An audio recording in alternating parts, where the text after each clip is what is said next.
Hello everyone, welcome to my channel. Please subscribe and keep watching more details. General Hospital spoilers Thursday, September 5 recap. Dante's clue, Kristina's interrogation, and Rick rejects Ava's case.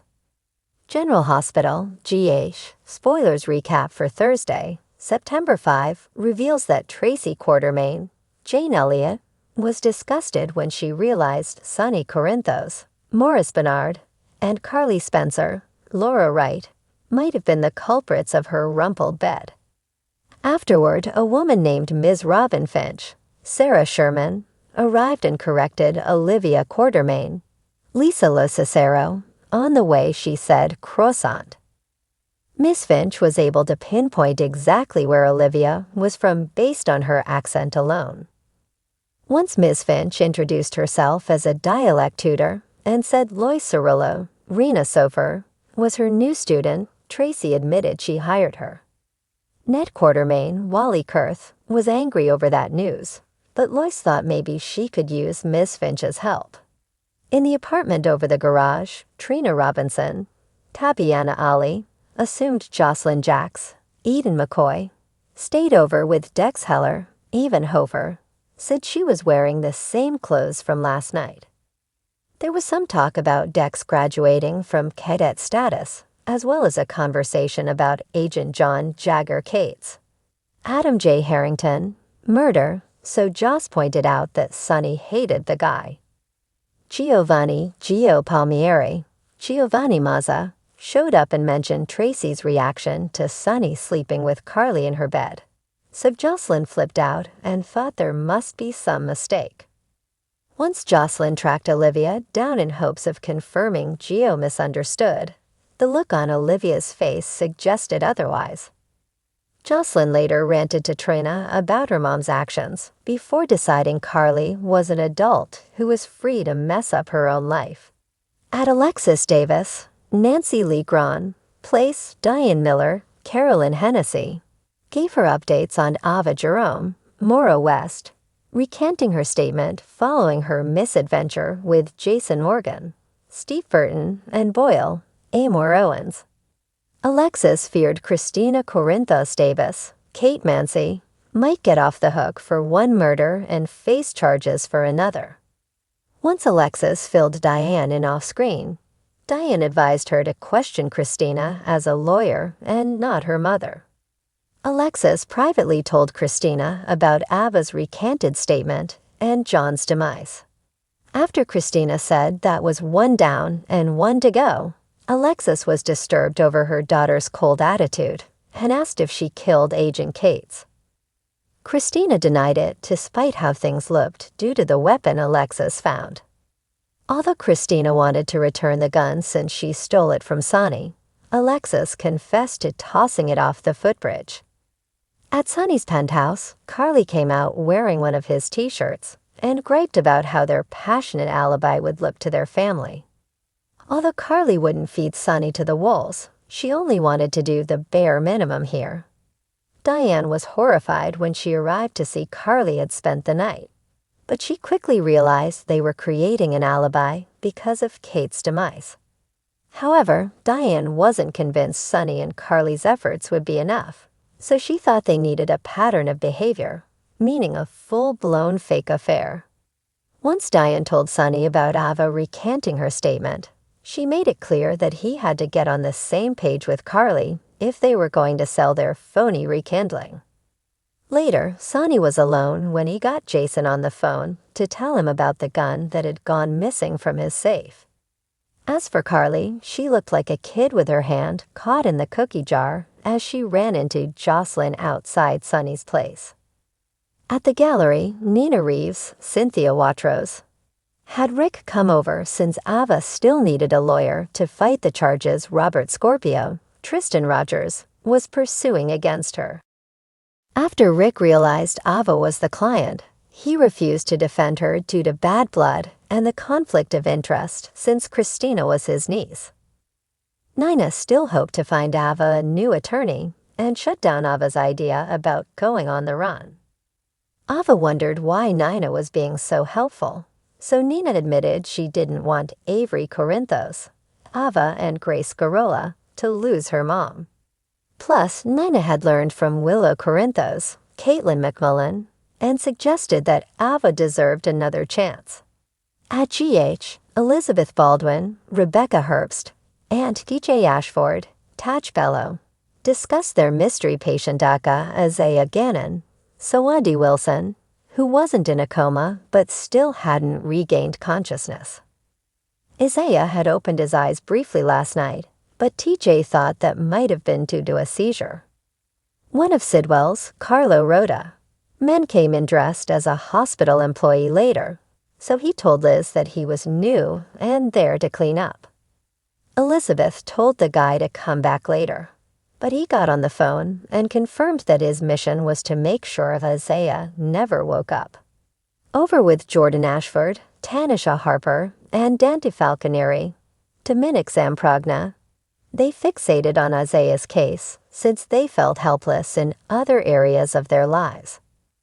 Dante wound up searching at the hit-and-run accident site, where he pulled Isaiah's phone out of the dirt and leaves. Back with Rick, he met up with Liz since they both heard about Agent Kate's demise. Since they saw Alexis getting rid of a gun on the same night, Rick told Liz that they had to go to the cops. Elizabeth didn't want to get involved, but Rick insisted this was something they needed to do together. General Hospital spoilers say Rick will keep pushing Liz to make a statement to the police, so stick with us for more predictions on whether they'll go through with it. In Port Charles, emotions ran high as the intricate webs of deception, loyalty, and past grievances unraveled on the September 5 episode of General Hospital. While one family fractured even further, another saw an unexpected reunion, but not without more layers of tension added to the mix. Let's dive into the suspense-filled events of Thursday's episode. Dante's discovery shakes Sonny's world. The day began with Dante Falconeri delving deep into his investigation of Sonny Corinthos' latest legal troubles. Dante had been torn for weeks. Despite his respect for his father's empire, the lines between loyalty and law were becoming blurred. His duty as a detective clashed heavily with the emotional ties that bound him to Sonny. Dante wasn't ready to give up, though. After sifting through old case files and meticulously analyzing cryptic information provided by an old source, Dante came across something shocking, a clue that could blow the case wide open. It was buried in a series of phone calls logged between Ava Jerome's burner phone and a contact only listed as Eclipse.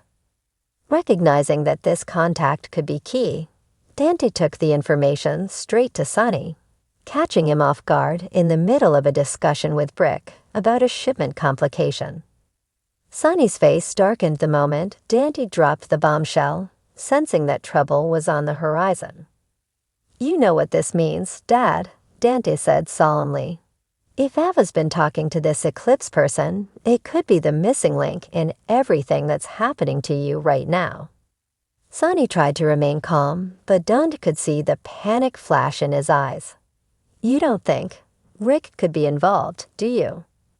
Dante asked, the notion twisting at his gut.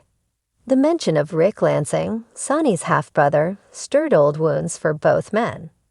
Sonny had always kept Rick at a distance due to their tumultuous history, but this development made it hard to ignore. "Dante, don't jump to conclusions." "Not yet," Sonny said in a low voice, his protective instincts kicking in.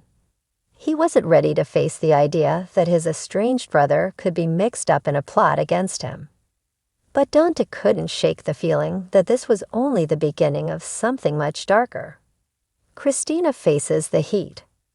Meanwhile, Kristina Corinthos Davis found herself caught in the crossfire of her own family's drama. She was still reeling from her recent arguments with her mother, Alexis, and felt deeply conflicted about her role in Sonny's escalating crisis. In an unexpected turn, Kristina was brought in for questioning by the authorities, thanks to some anonymous tips linking her to shady dealings related to Sonny's case. Though the information seemed vague, Kristina wasn't about to take any chances. She knew how bad things could get if her name got too entangled in the Corinthos family mess. Jordan Ashford, ever the determined commissioner, handled the interrogation personally. She approached Kristina with the air of someone who wasn't just doing her job, but also someone deeply invested in protecting her town from the chaos the Corinthos family often brought. "You understand why you're here, right?" Jordan asked coolly, sitting across from Kristina in the dimly lit interrogation room. Kristina folded her arms defensively.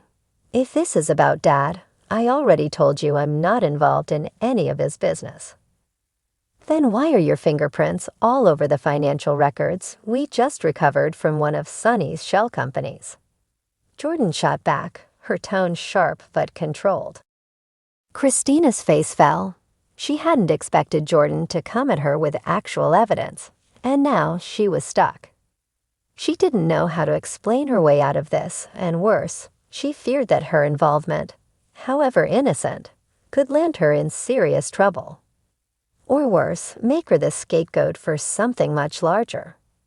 I didn't mean for it to get this far," Kristina stammered, finally breaking her silence. "I was just trying to help." Jordan leaned in closer. "If you want to protect your family, now is the time to be honest. Who else is involved? What are they planning?" The weight of the decision bore down on Kristina, and as much as she wanted to protect her father, she realized that telling the truth might be the only way to save herself. Rick Lansing rejects Ava's desperate plea.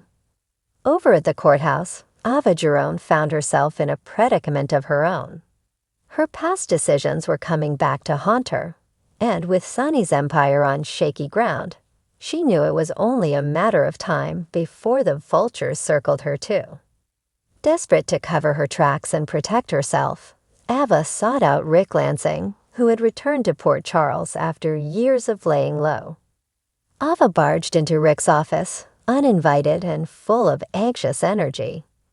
"Rick, I need your help," she began, her voice a mixture of desperation and authority. "You have to take my case." Rick, leaning back in his chair with an unreadable expression, raised an eyebrow. "Ava, I'm not in the business of representing people like you anymore." "People like me." Ava shot back, her pride wounded by the implication. "I thought you, of all people, would understand. We've both done what we've had to do to survive in this town." Rick sighed, rubbing the back of his neck as if the weight of his past was still a constant burden. "That's exactly why I won't represent you," he said firmly.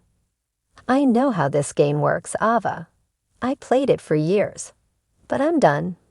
I'm not getting dragged back into your mess, and I'm certainly not putting myself on the line for whatever trouble you've gotten yourself into now." Ava's face tightened with frustration.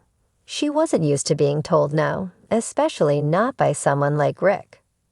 "If you don't help me, it's not just me who's going down. You think Sonny won't come after you too? We're all in the same boat here." But Rick remained unmoved. "You made your choices, Ava. Now it's time to face the consequences." Seeing that Rick wasn't going to budge, Ava stormed out of his office, her mind racing. She had gambled on Rick's willingness to get involved, and now, with no backup plan, she was left vulnerable. As she walked out onto the streets of Port Charles, she couldn't help but wonder how long it would be before everything she'd built would come crumbling down.